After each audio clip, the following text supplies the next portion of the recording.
This is a complicated reflection from our Lord. There's a lot of layers to it that could be unpacked, really ought to be prayed through. So he says, he's telling his disciples, his apostles at the Last Supper, that hardship is coming. That's the context.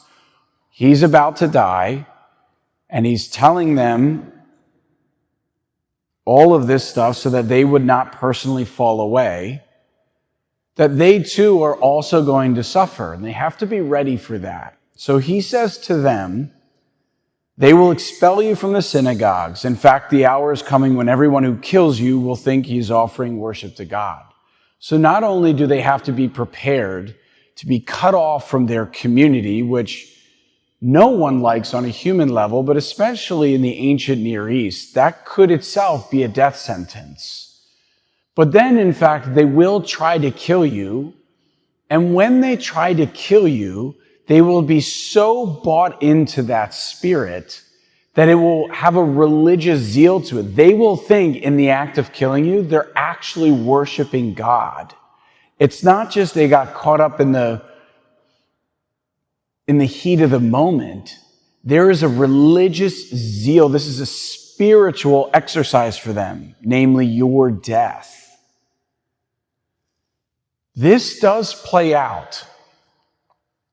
They do get kicked out of synagogues. Even in John chapter 9, before Jesus is even killed, remember when Jesus heals the blind man and the Pharisees are saying, well, who healed him? And then they drag in the parents and they're like, is this your son? Who healed your son? And the parents get really nervous and they say, ask our son. And it says in the gospel, they were afraid because they didn't want to be expelled from the synagogue. So this threat is already there, but now it's going to take on new force once these apostles are going to eventually go out and say he's risen from the dead, and they're going to really cling or commit to this gospel passage. And that's what happens. And then it does happen that people start killing them thinking that they're worshiping God. So you think of Saul. Saul is literally, in the book of Acts, rounding Christians up, killing them in the street. And as a Pharisee, he thinks this is pleasing to God. And our Lord says this to them, and he says, they will do this because they have not known either the Father or me. The other layer to this is he's not saying this because he's trying to set up an us versus them. He's telling the apostles when they do this, they're doing this out of a sincerity of heart. Like they really believe they're worshiping God. They think this is a good thing. And so the Christian disposition is not only one of anticipation of suffering on account of fidelity, but also the relinquishing of participating and contributing to the malice by taking an animosity with their own opponent. But instead, Christ is actually asking for a level of understanding. Please understand that when Saul comes to kill you, he believes he's actually pleasing God. So free him in your hearts. Forgive him for what he's going to do. If we can't do that, then we can't love. And love is ultimately what changes hearts. Because it's so surprising in circumstances, particularly of persecution. Now, we should not hear these words and think, yeah, but I don't care about getting kicked out of a synagogue and Saul's converted and that's over. It exists in every age.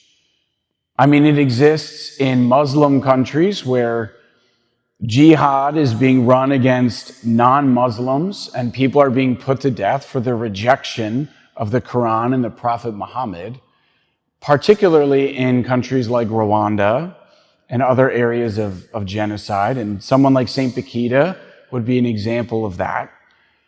But then there's also, in our Western civilization, the religion of secularism, which a lot of times we think in categories of like there's religious and then there's not religious, and secularists are not religious. No, secularism is a religion.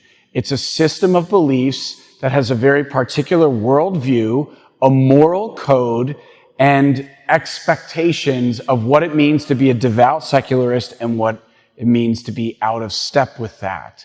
And in today's climate, if you are not in step with the current thing, following the culture and the common mentality, then there's a moral evil associated with that, and you're lined up for persecution.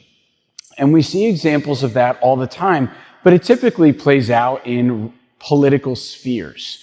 The way people engage politics now brings a moral code that has a religious force, so that if you don't agree with their opinions, then it's not just, well, you have a variant opinion.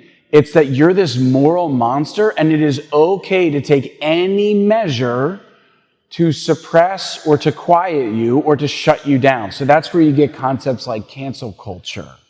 So there's a religious fervor that we're bringing into our current cultural and political climate that Christians oftentimes find themselves on the short end of. And so if we're going to actually be disciples, we have to be ready in our heart to be excommunicated from the wider cultural community and to accept whatever cost that might require of us in the age in which we live. And our Lord says to them that they shouldn't really be afraid, because he's sending them an advocate. When the advocate comes, whom I will send you from the Father, the Spirit of truth, so the one who really is true, who proceeds from the Father, he will testify to me. And then you also will testify. So when we find ourselves in these situations, we are not alone. We have an advocate, a paraclete, which is a legal term, who goes to battle for us. It's the same Spirit that Christ had as he marched through his passion. It's the same Spirit that raised him from the dead. It's the same Spirit that kept him on the cross when everybody else was demanding he get off of it. And because of that, it's the same Spirit in which he was able to testify to the Father. And now that mission is our mission. And so we shouldn't hear this news with fear.